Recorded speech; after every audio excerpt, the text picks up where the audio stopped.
Hi friends, welcome to Kusuma cooking channel. ಇವತ್ತು ನಾನು ಗರಿಗರಿಯಾದ ಚಕ್ಕುಲಿಯನ್ನು ಮನೆಯಲ್ಲಿ ಹೇಗೆ ಮಾಡೋದೆಂದು ನಿಮಗೆ ತೋರಿಸಿಕೊಡುತ್ತೇನೆ. ಇಂಗ್ರೀಡಿಯೆಂಟ್ಸ್: ಮೆಣಸು, ಜೀರಿಗೆ, ಉಪ್ಪು, ಅಕ್ಕಿ ಹಸಿಟ್ಟು, ತುಪ್ಪ ಇಷ್ಟನ್ನು ಒಂದು ಕಡೆ ಎತ್ತಿಟ್ಟುಕೊಳ್ಳಿ.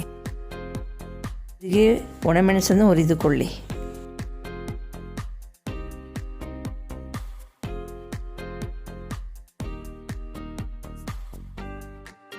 ಎಲ್ಲ ಇಂಗ್ರೀಡಿಯೆಂಟ್ಸನ್ನು ಅಕ್ಕಿ ಹಿಟ್ಟಿನ ಜೊತೆ ಆ್ಯಡ್ ಮಾಡಿ ತುಪ್ಪ ಮತ್ತು ನೀರನ್ನು ಸೇರಿಸಿ ಚಪಾತಿ ಹಿಟ್ಟಿನ ಬರುವ ಹಾಗೆ ಚೆನ್ನಾಗಿ ಮಿಕ್ಸ್ ಮಾಡಿಕೊಂಡು ಹಿಟ್ಟು ಸ್ಮೂತಾಗಿ ಬರಬೇಕು. ಆವಾಗ ಚಕ್ಲಿ ಕೂಡ ಗರಿಗರಿಯಾಗಿ ಬರುತ್ತದೆ. ಇದು ಚಕ್ಲಿ ಮಾಡುವ ಮಿಷಿನ್.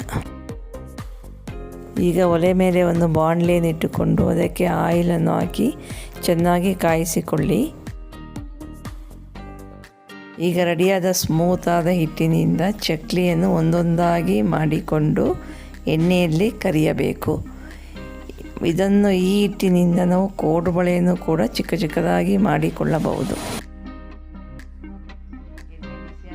ಒತ್ತಿಟ್ಟುಕೊಂಡ ಚಕ್ಲಿಯನ್ನು ಒಂದೊಂದಾಗಿ ಎಣ್ಣೆಯಲ್ಲಿ ಫ್ರೈ ಮಾಡಿ ಚೆನ್ನಾಗಿ ಬೆಂದ ನಂತರ ಅದನ್ನು ಒಂದು ಡಬ್ಬಿಯಲ್ಲಿ ಹಾಕಿಟ್ಟುಕೊಂಡು ಎಷ್ಟು ದಿನಗಳ ನಂತರ ಬೇಕಾದರೂ ತಿನ್ನಬಹುದು.